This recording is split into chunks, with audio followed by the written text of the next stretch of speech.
Hola. Bon dia. It's summer, and the trees are screaming again. If you've never heard of cicadas before, you will have after visiting an area like this. It becomes the soundtrack to your life, whether you like it or not. With that aside, a warm welcome from the picturesque town of Altea on the first of many historical walks along the Costa Blanca, where I'll do my best to find some of the most interesting hidden gems this area of the world has to offer. Today, I'm looking into the coastal defenses of the Spanish Civil War, more commonly known as the Bunkers of Altea.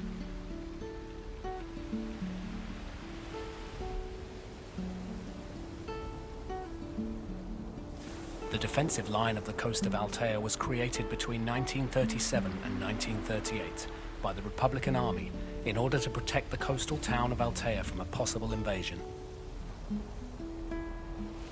The national troops were in large numbers at that time and were very well established in the Balearic Islands, specifically in Majorca, where the National Fleet and Air Force had established their strategically lethal bases for Republican interests.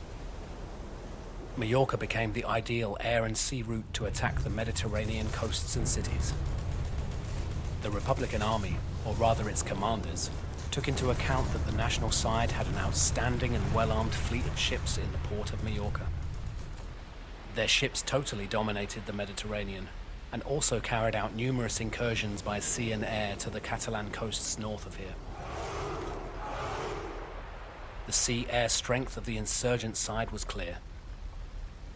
For this reason, the entire Mediterranean coast was very well fortified during the Civil War, and today you can still see numerous buildings along the entire coast in different states of conservation. Since 2017, the Town Council of Altea has decided to preserve the machine gun batteries in the Bay of Altea. The Spanish Civil War left a deep cultural legacy in all the coastal towns of Spain, including Altea. The historical memory of this period has been kept alive over the years and is an important part of the town's identity. In military terminology, these types of defensive constructions are known as a casemate. The Councillor for Justice, Public Administration, Democratic Reforms and Public Freedoms visited the bunkers in 2017 to present the objectives of the historical memory of the Town Hall of Altea, and subsequently, several field studies were carried out for their enhancement and preservation. My plan today is to walk the beachfront, passing the locations of all 9 bunkers recorded from that period. We can expect to find each one in a different state to the last, as they have been all but forgotten and neglected for many decades. Some have been swept away by the Mediterranean Sea, while others lie on solid ground. I'll also be looking for any signs of remains at the sites of the now destroyed bunkers, with the hope of documenting their locations. I have with me a map of the military emplacements by Manuel Martinez.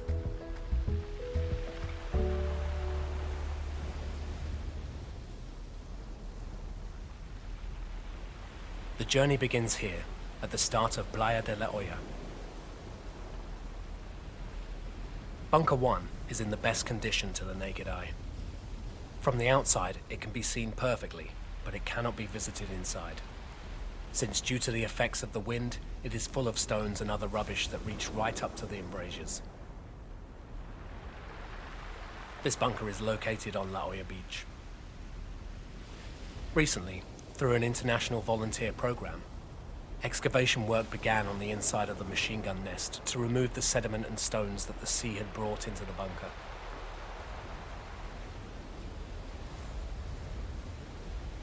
Bunker 2 is located on the beach of Cap Negret, next to some rocks that have fallen from a small hill, just where the beach of L'Olla and El Cap are divided. It is completely in ruins, and only the largest walls and the upper part of its bunker remain visible. The effects of the sea have been devastating with this construction. Bunker 3 is the bunker that is in best condition to be able to visit. However, the foundation is giving way, and possibly, if no one remedies it, will likely collapse very soon and become another ruin. It's located on the same beach as the previous one, about 300 meters further down the coastline. Its structure is similar to that of Bunker 1, and its measurements are 5 meters long by 4 meters wide on the outside. Inside it measures 1.85 meters high, with a dividing wall of its 2 rooms of 52 centimeters.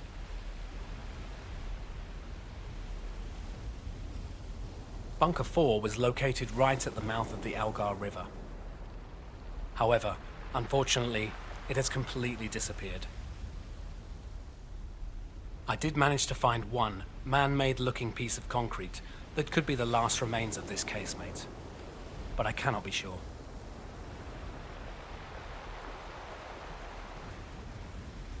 Bunker 5 is completely missing. The location of this bunker is very difficult to pinpoint, but has either been built upon or the entire structure has been taken by the sea.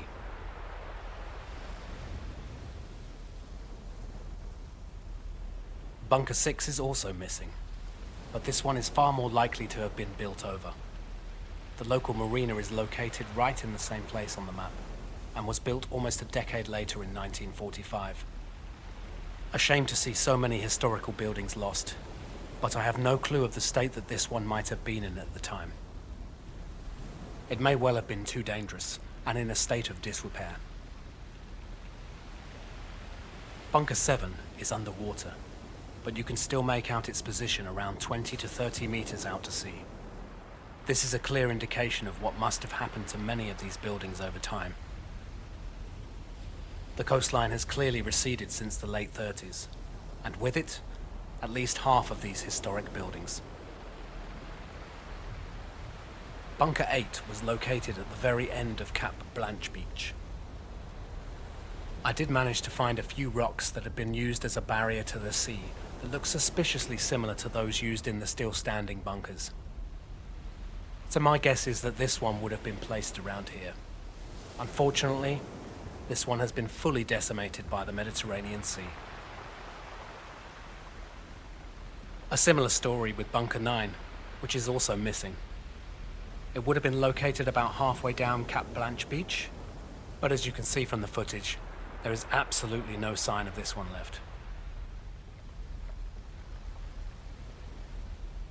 Archaeologist Pedro Zaragoza tells it perfectly in the documentary Times of War and Hunger, made for the town hall of Altea.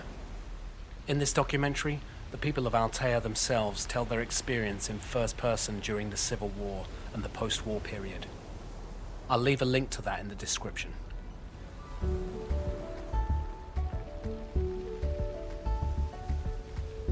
Temperatures don't vary too much here between night and day, so the Mediterranean heats up very quickly in the summer. It ends up feeling like you're swimming in soup, or worse. Playa Pero is a beach for dog walkers. I don't own a dog, but I think this is a very clever idea. Dogs deserve to enjoy the beaches too, and be allowed to have a swim in the sea. I can't imagine how warm they must get in the summer when they are covered in fur. Having a beach devoted to dogs also avoids the inevitable scenario of mixing dogs with picnickers that always flood the beaches during the summer, myself included. I have had my bag searched by many dogs' noses in the past. They just can't help themselves. There are plenty of lovely chiringuitos everywhere, but where you have tourists, you have inflated prices.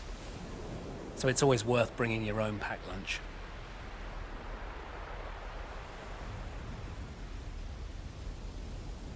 Mount Bernier is butted up against the coastline and creates a drastic but beautiful contrast to the smooth sea view looking out towards Morocco. On a clear day, you can see Ibiza from the other side of the mountain. The river Algar has played an important role for Altea and the surrounding villages, as this is the only source of clean water in this area. The water here is not suitable to drink, and before you were able to pop to the local shops to buy bottled water, many people would have to come from miles around to collect fresh water from the waterfalls and streams that litter the mountainside. Altea, L'albir, and Alfastelpi are towns all likely to have been named by the Moors. Any name with Al at the start is likely to be two.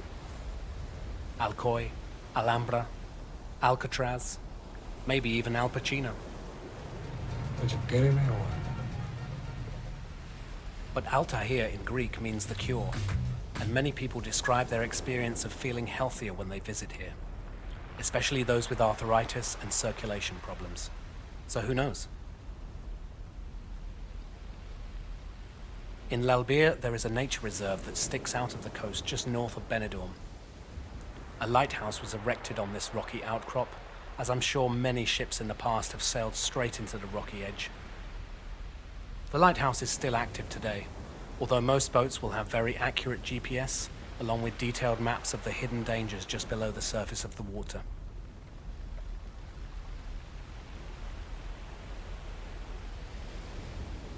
Let me know what future videos you would like to see, which will include Altea Town, the lighthouse, Mount Bernier, El Forat Cave, the Roman fort, the River Algar, the quirky wooden Russian church, El Mascarat, and perhaps even the local town of Guadalest.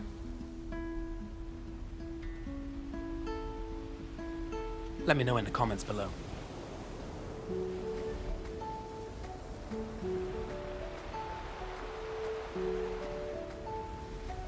That's about all from me, but I'll talk to you again soon. Adios, amigos.